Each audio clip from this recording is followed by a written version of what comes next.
Halo semuanya, hari ini kita akan bahas ya soal UTBK untuk persiapan teman-teman semuanya yang nanti bulan April ini udah mengikuti ujian UTBK, jadi persiapannya mulai dari sekarang supaya nanti bisa masuk ke universitas yang diinginkan. Oke, untuk tahap ini, untuk part yang ini kita akan bahas soalnya 6 aja dulu ya, supaya teman-teman nggak pusing. Tapi nih, walaupun kita bahas cuma 6, tapi teman-teman perhatikan ya step-stepnya, langkah-langkahnya gimana, karena hubungan satu soal dengan soal yang lainnya itu dia hampir sama. Karena kan biasanya kalau stoikiometri perhitungan kan rumusnya itu aja ya. Jadi kalau misalnya teman-teman sering latihan kayak gitu dengan sendirinya, saya yakin teman-teman pasti bisa. Oke, kita mulai aja nih untuk soal yang pertama. Pupuk urea diketahui mengandung rumus kimianya ini ya untuk urea ya. Jika 1 kg pupuk urea tersebut terdapat 260 gram nitrogen. Yang ditanya berapa kemurnian dari pupuk tersebut. Oke, jadi ceritanya gini. Ini kan ada pupuk nih, pupuk urea, yaitu yang rumus kimianya yang ini. Terdapat 1 kg pupuk. Gitu. Ternyata dalam 1 kg pupuk ini kenyataannya terdapat 280 gram nitrogen. Ini kenyataannya.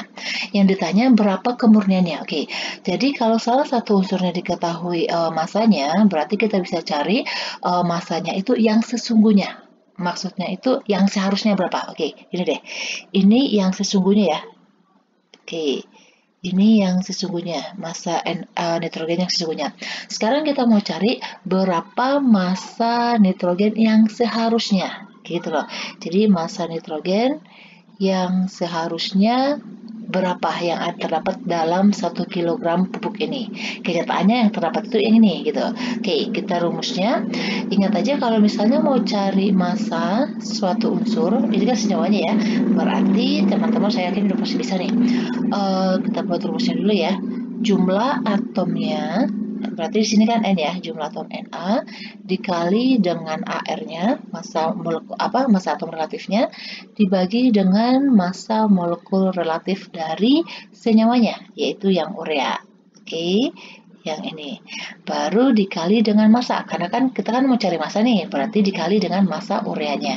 Oke, massa urea yaitu CO NH2 2 kali. Oke, baru kita masukin. Di sini Na-nya ada, bukan Na, nitrogennya ada berapa? Ini 2 ya, dikali 1. Ada 2 dikali ARN itu adalah 14. Oke, ini MR-nya kalau misalnya kita hitung ada 60 ya. N-nya kan 2 dikali 14 berarti 28. H-nya di sini ada 4, satunya A1 berarti 4. Di sini O-nya itu 16, sedangkan C-nya ada 12. Oke. Ini ke sini 10, ke sini 10 juga berarti 20. Kosong ini 2. Oke, maksudnya di sini yang 2-nya.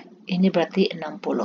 Oke, berarti 60 dikali massa pupuknya adalah 1 kg. Oke, baru kita cari dulu nih berapa massa yang sesungguhnya ya. Nanti kalau misalnya kita udah coret kali ini, ternyata massanya yang diperoleh itu adalah 467 gram. Oke, ini yang seharusnya ada. Tetapi kenyataannya adanya cuma 280 gram. Jadi kita cari berapa sih kemurniannya, kayak gitu. Oke, untuk mencari kemurniannya, persennya, oke, kemurniannya bisa kita cari dengan persentasenya ya, yaitu nih, massa atau berat nitrogen, karena kan di sini unsur nitrogennya yang diketahui. Nitrogen yang sesungguhnya, nih, ya, yang sesungguhnya atau kenyataannya gitu loh. Yang sesungguhnya dibagi dengan massa nitrogen yang seharusnya. Gitu. Karena kita mau cari persentasenya, berarti dikali 100%. Oke, berarti ini massa sesungguhnya adalah 280, sedangkan massa yang seharusnya adalah 467 dikali dengan 100%. Oke, ternyata ini diperoleh yaitu sekitar 60%. Oke, jadi kemurnian dari pupuk urea itu adalah cuma 60% ya, kayak gitu. Oke, bisa ya. Teman-teman ingat perlu rumus yang ini. Ini yang pertama. Sama untuk cari persentasenya yang ini. Kayak gitu. Oke, next ke soal yang kedua. Aluminium klorida sebanyak, oke, di sini udah diketahui ya, MR-nya udah diketahui, masanya ada, direaksikan dengan magnesium 49 gram, MR-nya juga udah diketahui, yang ditanya, jumlah mol aluminium sulfat yang dihasilkan, oke. Ini nggak ada rumus kimia ya, jadi gini, terkadang ya soal itu ada yang bisa membantu dia dikasih tahu rumus kimianya. Tetapi kalau saya yakin kalau teman-teman udah terbiasa mengerjakan soal dan udah terbiasa baca soal kayak gitu pasti udah tahu rumus kimianya. Tapi kalau misalnya teman-teman nggak tahu nih rumus kimianya apa, itu akan bisa gimana ya menyulitkan teman-teman semuanya. Jadi teman-teman harus belajar jika misalnya diketahui soal ada nama, oh harus belajar berarti rumus kimianya seperti ini kayak gitu. Oke, ini deh kalau teman-teman tahu ya, kalau Al itu kan golongan 3, ya kan? Berarti Al3 plus, karena kan golongan 3 itu dia melepaskan elektron. Klorida itu dari Cl. Cl itu golongan 7, berarti dia menangkap elektron. Cl min. Untuk membentuk senyawanya, nih, 3-nya itu menjadi indeksnya Cl, sedangkan satunya ini menjadi indeksnya Al. Sehingga nanti senyawanya dari aluminium klorida itu adalah Al Cl3. Oke, ditambah asam sulfat, saya udah yakin semua teman-teman pasti tahu ya rumus kimia asam sulfat itu apa, yaitu H2SO4, ya kan? Di sini juga udah diketahui nih aluminium sulfat. Deh, aluminium sulfat itu rumus kimianya gimana? Oke, aluminium tadi 3 plus ya. Sulfat itu adalah SO4 2 min. Oke, angka 3-nya menjadi miliknya SO4, 2-nya miliknya si Al. Ingat ya, SO4 ini satu kesatuan. Jadi kalau ini kita tulis, jadinya gini. Al, ini kan 2 ke bawah ya. 2, ini SO4 ini satu kesatuan. Berarti kita buat dalam kurung SO4, nah baru angka 3-nya ke bawah. Oke, jadi Al2 SO4 3 kali. Ini rumus kimianya. Terus ada lagi hasil sampingannya, ya kan? Ini Cl-nya kan belum. Ini baru SO4-nya. Berarti ada H plusnya dari sini. Berarti H plus ketemu Cl min menjadinya hasilnya itu adalah HCl. Oke. Saya ingatin sama teman-teman sekali lagi, kalau ada persamaan reaksi, itu harus disetarain dulu. Karena dalam perhitungan kimia, koefisien itu sangat diperlukan. Oke, cek dulu nih, supaya teman-teman nggak susah ya. Ini satu kesatuan ya. Ini SO4-nya ada 3. Berarti ini kita kali 3. Kayak gitu. Ini Al-nya ada 2. Berarti ini kita harus kali 2. Oke, di sini Cl-nya ada berapa? Ingat ya kalau untuk mencari jumlah atomnya itu kalau dalam persamaan reaksi, ini indeks namanya, ini koefisien itu dikali. Berarti 3 dikali 2 ada 6. Berarti di sini Cl-nya baru ada 1 ya. Berarti ini dikali 6. Udah setara. Oke. Setelah itu baru nih diketahui kan masanya nih. Dan ada MR. Ingat, kalau ada massa, ada MR, berarti kita cari, good, mol. Berarti kita cari molnya AlCl3 dulu. Rumusnya apa? Oke, pintar. Itu massa per MR. Massanya yaitu 61,5, MR-nya juga udah diketahui, 133,5. Berarti kalau ini sama dengan 0,46. Oke, di sini diketahui juga massa dari asam sulfat, berarti cari molnya juga, ya kan? Nih, berarti rumusnya massa per MR. Massanya 49, MR-nya 98, berarti 0,5 mol. Oke, nih, baru gini, teman-teman harus ingat ya, jika dalam persamaan reaksi cuma ada satu senyawa atau pereaksi yang diketahui molnya, berarti untuk cari mol yang lain kita bandingin ke mol pereaksi yang sudah diketahui tersebut. Tetapi jika ada 2 mol pereaksi yang diketahui, seperti ini kan ada 2 ya, AlCl3, H2SO4 posisinya di sini sebagai pereaksi. Berarti ada 2 mol pereaksi yang diketahui. Jika ada 2 yang diketahui, maka pertama sekali yang harus kita lakukan adalah menentukan pereaksi pembatasnya. Kayak gitu. Jadi kita nggak boleh sembarangan untuk misalnya nih, saya mau cari molnya ini bandingin ke sini aja. Saya mau cari mol ini bandingin ke sini aja nggak bisa. Jadi kita cari pereaksi pembatas itu, nanti setelah dapat pereaksi pembatasnya, untuk cari mol yang lain kita bandingin ke pereaksi pembatasnya. Kayak gitu ya. Pereaksi pembatas itu disebut juga bahwa pereaksi itu dia habis bereaksi. Kayak gitu. Oke. Cara menghitungnya gimana? Oke, gampang lah. Kita buat dulu nih jumlah molnya dulu. Nih mula-mula. 0,46 mol sedangkan ini 0,5. Oke, teman-teman ingat ya. Untuk mendapatkan reaksi pembatas, yaitu mol masing-masing per reaksinya dibagi dengan koefisiennya. Oke, hasil bagi paling kecil itu yang menjadi reaksi pembatas. Oke, nih misalnya 0,46 dibagi 2, kita buat di atasnya aja ya supaya kelihatan. Ini berarti 0,23.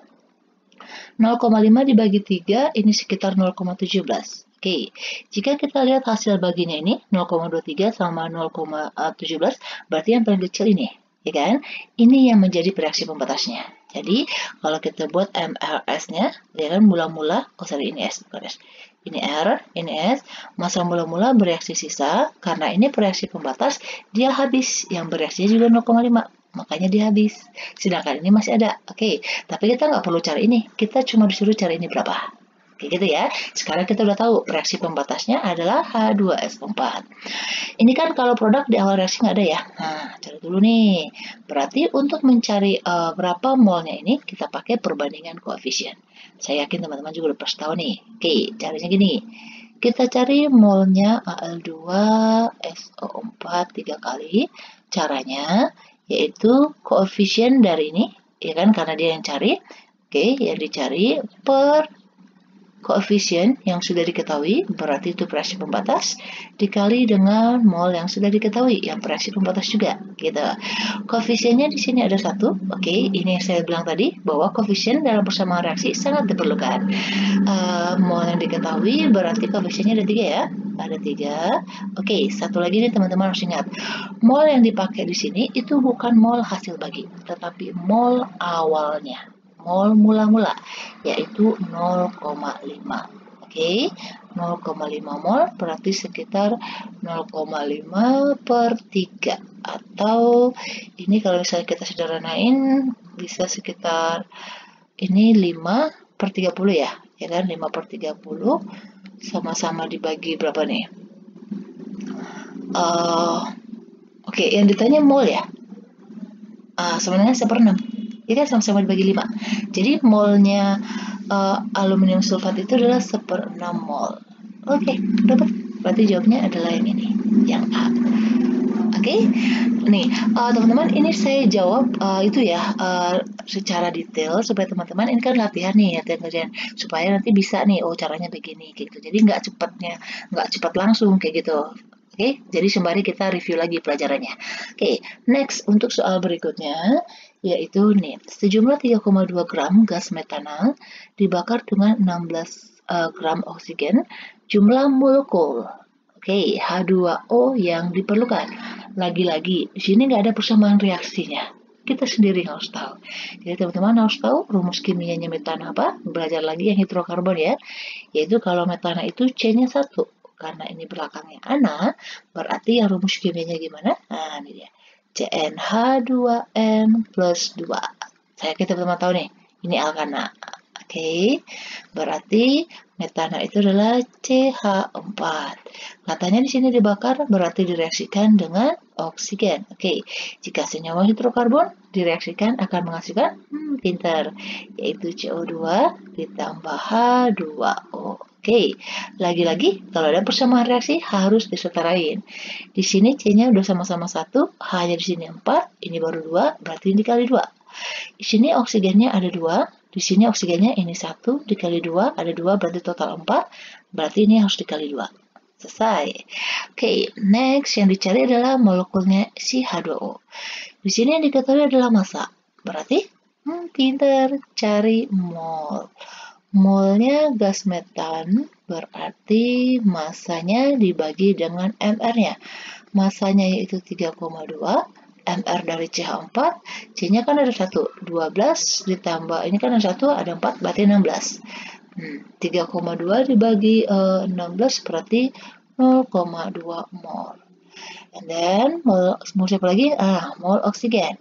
Mol oksigen kita bisa cari dengan rumus yang sama, berarti di sini masanya 16. Ini oksigennya ada 2 ya. Untuk satunya ada 16, berarti 2-nya 32. berarti ini setengah, 0,5 mol. Oke, soal yang hampir sama dengan soal yang tadi, karena ada dua reaksi yang diketahui molnya, berarti kita harus cari reaksi pembatas. Ini molnya 0,2, ini molnya 0,3. Oke, sorry 0,5. Berarti mol masing-masing dibagi dengan koefisien, ini berarti kan 0,2 bagi 1 ya, di 0,2, 0,5 dibagi 2 berarti kan 0,25. Yang paling kecil yang mana? Nih, 0,2. Berarti yang bereaksi pembatas itu adalah si CH4. Ini adalah pembatasnya. Jadi kalau untuk menghitung mol yang ini kita perbandingannya dengan CH4-nya pembatas. Di sini yang diminta adalah H2O, berarti kita langsung ke sini aja. Berarti kita cari mol H2O-nya. Oke, caranya yaitu koefisien dari H2O dibagi dengan koefisien siapa yang pembatasnya? Yaitu CH4. Berarti koefisien dari CH4 dikali, karena kita mau cari mol, berarti dikali dengan mol CH4-nya. Oke, koefisien H2O ada 2, koefisien CH4-nya itu ada 1, berarti molnya CH4 di sini tadi, ingat ya, yang dipakai itu mula-mulanya, bukan hasil bagi. Berarti molnya sama dengan 0,1 mol. Oke, jadi molnya itu adalah, oh wait, oh bukan, so sorry, 2 dikali 0,2, 0,4 dong. Oke, maaf, saya kira keduanya tadi di bawah 0,4 ya. Oke, yang diminta adalah jumlah molekul. Oke, teman-teman ingat, jumlah molekul itu, nih bisa ya, untuk cari mol, kalau ditanya jumlah molekul, oke, gini, jumlah molekul di sini bisa dengan atom, ion, kayak gitu ya. Ini dibagi dengan bilangan Avogadro. Bilangan Avogadro itu adalah 6,02 kali 10 pangkat 23. Jadi teman-teman kalau tetapan seperti ini udah harus tahu ya. Oke, terkadang sih di soal dia bakal nggak tahu nih. Oh iya, maaf, ini harus pangkat ya. Sorry. Oke, saya ketik. Ini pangkat 23. Oke, jadi ditanya adalah jumlah molekulnya, molnya ada. Ini tetapannya, berarti kita tinggal kali silang aja.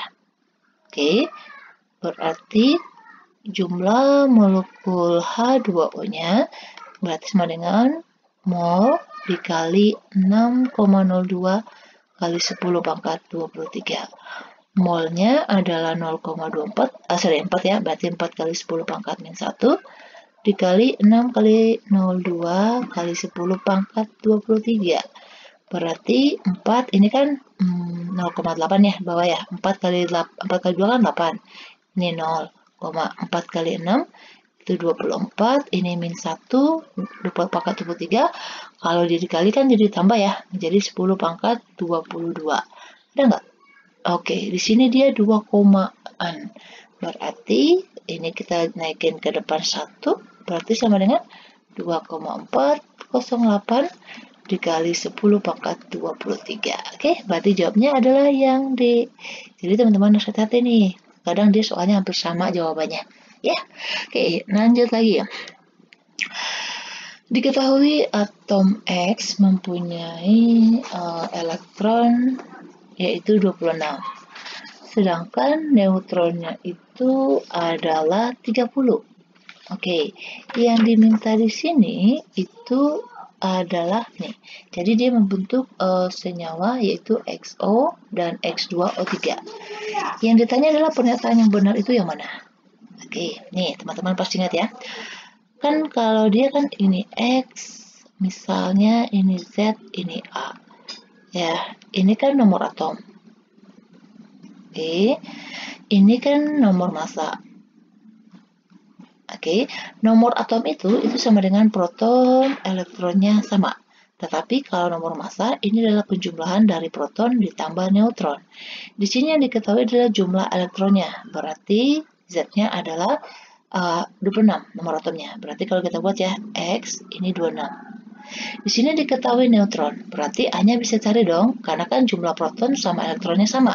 Berarti elektronnya 26, protonnya juga 26. Berarti ini kita jumlahin 26 tambah 30. Berarti ini 56. Oke, berarti ini adalah nomor atomnya sama nomor masanya. Untuk yang pertama, konfigurasi elektron X. Oke, benar nggak ini? Kita cek. Oke, di sini 26. Kita tinggal jumlahin aja ya. Ini kan air itu 18 ya. 18, 20, 26. Oke, ini benar. X dapat mempunyai mempunyai lebih dari bilangan oksidasi. Oke, gini. Kalau misalnya dia bilangan oksidasinya itu bisa lebih dari 1, itu karena dia bisa melepaskan beberapa elektron dari subkulit terluarnya atau dari kulit terluarnya. Oke, kalau misalnya ini ya, kita kan nggak tahu nih unsurnya apa, elemennya apa, nggak tahu. Dia cuma kasih tahu simbolnya doang. Nih, oke. Jadi ini kan terakhirnya adalah 4s2 3d6. Oke, gini dulu deh. Atom X berada pada golongan transisi. Oke, ini teman-teman ingat ya, kalau dia unsur transisi, itu subkulit terluarnya, kalau transisi ya, itu diakhiri dengan S sama D. Kayak gitu. Ini kan belakangnya kan S sama D ya, berarti ini benar. Oke, kalau di S sama D belakangnya, di sini ada 2, di sini ada 6. Oke, 4s2, 3d6. Kalau dia mengalami mempunyai bilangan oksidasinya lebih dari 1, berarti dari subkulit terluarnya ini bisa keluar. Oke, yang paling terluar kan ini. Nah, jadi ini bisa dia melepaskan 2, kalau dia melepaskan 2 menjadi X2+. Nanti terakhirnya menjadi 3D6. Kayak gitu. Kalau misalnya dia melepaskan 3, juga bisa. Ya kan? Caranya gimana? Dari sini lepas 2, dari sini lepas 1. Berarti terakhirnya 3D5. Kayak gitu. Berarti ini benar bahwa X ini bisa mempunyai bilangan oksidasi lebih dari 1. Oke. Konfigurasi elektron X dalam XO lebih stabil dibandingkan dengan kita cek. Ini kan X-nya ini O. Oke. O itu kan sini oksigen ya. Oksigen kan berarti golongan 6, berarti dia bentuk 2-. Ini dia kita tahu nih. Dia kan bentuk senyawanya gini. XO. Berarti ingat tadi kali silangnya kan gini. Di sini 2-nya. Ini penyederhanaan. Berarti di sini 2+. Kayak gitu. Jadi 2-nya di sini. Nah, jadi X2O2 ini disederhanakan menjadi XO. Oke. Berarti di sini X-nya adalah 2+. Next kita cek di X2O3. Oke, dengan cara yang sama, ini adalah hasil persilangannya. Berarti kalau kita buatnya gini. XO. O itu kan 2-. Berarti 3-nya ini miliknya X. Nah, ini kalau kali silang. Makanya hasilnya nanti ini, ya kan? Berarti dalam senyawa ini, X-nya itu bilangan biloxnya adalah 13. Oke, berarti ini yang dia. Oke, kita cek yang keempat. Konfigurasi X-nya dalam X itu katanya lebih stabil. Oke, teman-teman ingat, kalau dia dalam golongan transisi, dia itu dikatakan stabil jika ya. Oke, ini deh, ini kita buat AR-nya dulu di sini. Nih, AR. Oke, dia dikatakan stabil jika nih, kita buat dulu D-nya. Supaya bisa teman-teman. D itu orbitalnya ada 5 ya. Kotaknya 1, 2, 3, 4, 5. Ini juga buat 5. 1, 2, 3. Oke. Ingat pengisiannya harus satu-satu dulu. Nih, ada aturannya kan? Nah, nih. Ini ada 5. Oke, nih. Jadi kalau untuk transisi dikatakan dia itu orbital D-nya orbital D. Oke, ini orbital D-nya itu stabil. Oke, teman-teman harus lihat nih. Jika, ada jikanya. Jika setengah penuh atau penuh, itu yang lebih stabil. Ini kan, dia kan totalnya 10 ya. Untuk D itu kan 10. Ini 6. Tidak penuh dan juga tidak setengah penuh. Kalau ini setengah penuh. Ini yang lebih stabil. Jadi, yang X3+, berarti yang ini yang seharusnya yang lebih stabil. Oke, dibandingkan ini. Berarti ini salah. Jadi, kalau pernyataannya 1, 2, 3 benar, berarti ini jawabnya adalah yang A. Jadi, sudah ya? Oke, next. Unsur Cl. Unsur Cl ada pada periode ketiga. Kalau saya yakin sih, kalau misalnya teman-teman tahu Cl itu golongan keberapa, dengan sendirinya ini pasti cepat nih teman-teman kerjain. Tapi kalau misalnya teman-teman nggak tahu, mungkin teman-teman akan kewalahan. Karena di sini nggak diketahui nomor atomnya berapa, golongannya berapa, dia cuma yang diketahui adalah periodenya berapa. Cuma gitu doang. Oke. Nih, jadi ini sekalian teman-teman untuk hafal juga ya, dia golongan berapa ya. Kalau misalnya teman-teman perlu untuk tahu gimana cara cepatnya untuk ngafal unsur-unsur tabel periodik golongan 1 sampai golongan 8, ini golongan utama ya, sama nanti asam basa, teman-teman cek aja. Udah ada kok di video-video sebelumnya. Oke, jadi persiapin dari sekarang supaya nanti ujiannya lebih cepat. Gitu. Oke, unsur Cl ada pada periode ketiga. Oke, Cl itu katanya pada periode ketiga dalam tabel periodik. Oke, maka ion akan mempunyai konfigurasi yang sama dengan siapa? Yang diminta itu bukan Cl-nya dengan yang ini, tetapi ionnya. Oke, nih, Cl itu golongan 7 ya. Oke, Cl itu golongan 7. A, supaya dia oktet berarti dia menangkap, berarti min 1. Oke, kalau dia golongan 7, berarti gini. Ini kan periodenya ketiga. Kalau periode ketiga, berarti di sini ada kulit yang pertama, kulit yang kedua, kulit yang ketiga. Itu namanya periode. Di sini periodenya kan berarti golongan 3, golongan 7, berarti sini ada 7. Nah, di sini ada 2. Kalau dalam pengisian ini ya, yang konfigurasi pakai kulit. Kayak gitu. Jadi 287. Oke, jadi ini yang terluarnya. Nah, yang diminta adalah dalam keadaan Cl-. Ingat, kalau Cl- berarti dia adalah menangkap elektron. Berarti nanti konfigurasinya setelah dia menangkap elektron jadinya 288. Karena kan dia menangkap 1. Oke, yang kita cari mana mana atom atau ion yang memiliki konfigurasi seperti ini. Oke, ini entar. Lagi-lagi nih, ini nggak diketahui loh berapa nomor atomnya. Oke, jadi sangat gampang atau misalnya sangat memudahkan jika teman-teman semuanya udah hafal tabel periodik. Gitu ya. Oke, nih, ini saya sekelas aja ya, maksudnya kalau misalnya teman-teman belum tahu, nanti hafal aja. Ini kan F-min. Ini berarti dia menangkap 1. Ini kan awalnya dia 9. Berarti kalau dia plus, kalau dia min, berarti dia nangkap. Jadi nanti totalnya jadi 10. Berarti 28. Kayak gitu. Kalau neon itu nomor atomnya adalah 10.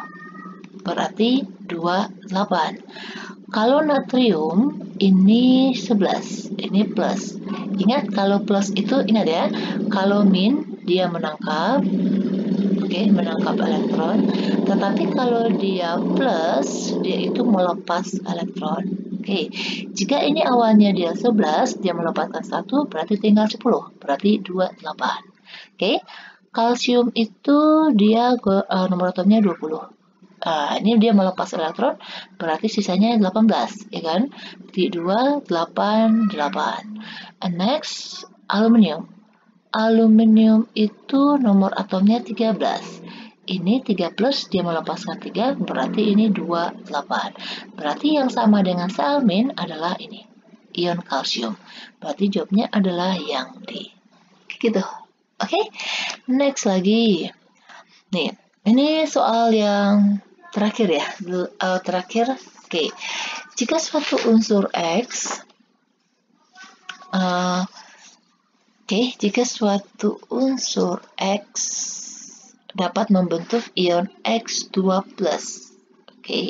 Membentuk X2+, mengandung 20 neutronnya. Sama seperti yang tadi.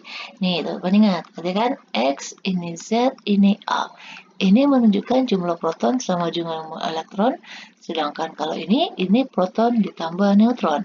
Di sini diketahui elektronnya 18, berarti protonnya juga 18. Berarti ini 18, sedangkan nomor massanya berapa? Berarti P tambah N ya.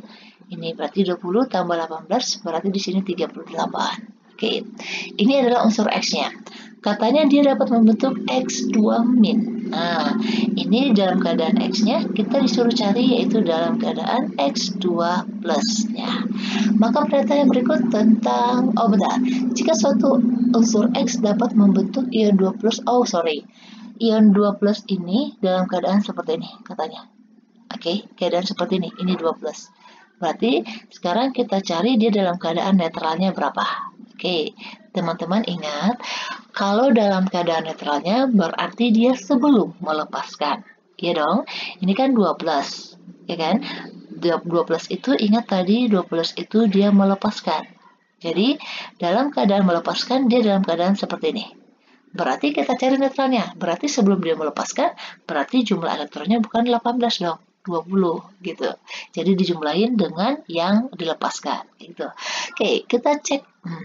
Di sini diminta mana yang sesuai. Berarti kita buat konfigurasinya ya, supaya kita tahu dia berada pada periode keberapa dan golongan berapa, gitu. Oke, kita eliminasi. Di sini katanya massa atomnya 40, ini 38 ya, ini salah. Ini massa atom 40 salah, ini juga salah, ini juga salah. Oh, kalau kayak gini mau udah langsung jawabannya ini ya, D ya. Oke, kita cek, kita buat konfigurasinya. Oke, ini kita buat konfigurasinya dua ya, bisa yang kulit sama subkulit. Kalau kulit berarti dia 2, 8, 18, 2. Ini kulit. Kalau dia subkulit berarti 1S2, 2S2, 2P6, 3S2, 3P6, 4S2. Oke, ini yang terakhir, subkulitnya pada 4S. Kalau dari konfigurasi seperti ini, teman-teman untuk menentukan golongan selama periodenya gini. Oke, ini review lagi ya. Golongan itu berarti angka paling terakhir. Ini berarti golongan 2A. Periodenya 1, 2, 3, 4. Ini dia periode 4. Kalau dari sini, untuk mengetahui dia golongan sama periodenya, nih, lihat aja subkulit terakhir. Ini kan subkulit terakhirnya adalah 4S2. Berarti golongan itu adalah yang ini, yang di atasnya. Oke, karena S belakangnya berarti adalah golongan A. Ini golongan 2A. Sedangkan periodenya, nih, lihat angka yang paling besar di depan. Oke, tapi teman-teman ingat ya, kalau buat konfigurasi menggunakan subkulit yang ini nomor atomnya di bawah 20. Karena kalau udah lebih itu nggak valid kalau untuk menentukan apakah dia itu golongan A atau B, kayak gitu. Oke, jadi kita cek. Dia termasuk golongan alkali tanah, benar ya. Golongan 2 itu namanya adalah alkali tanah. Terus berada pada periode keempat, benar. Dan memiliki nomor massa atomnya 38. Selesai, ya kan? Oke, demikian dulu untuk soal UTBK kita. Jadi teman-teman perhatikan ya, ini adalah kumpulan soal-soal UTBK dari beberapa tahun sebelumnya, bahkan di tahun kemarin yang 2020. Jadi teman-teman ada gambaran nanti soalnya bakalan seperti ini. Gitu. Oke, demikian dulu. Please jangan lupa subscribe dan share. Dan saya juga minta teman-teman semuanya supaya rajin belajar, latihan. Walaupun nih dalam pandemi sekarang ini masih belajar di rumah ya, tapi itu nggak memutuskan semangat teman-teman semuanya. Pasti bisa. Oke, demikian dulu. Terima kasih.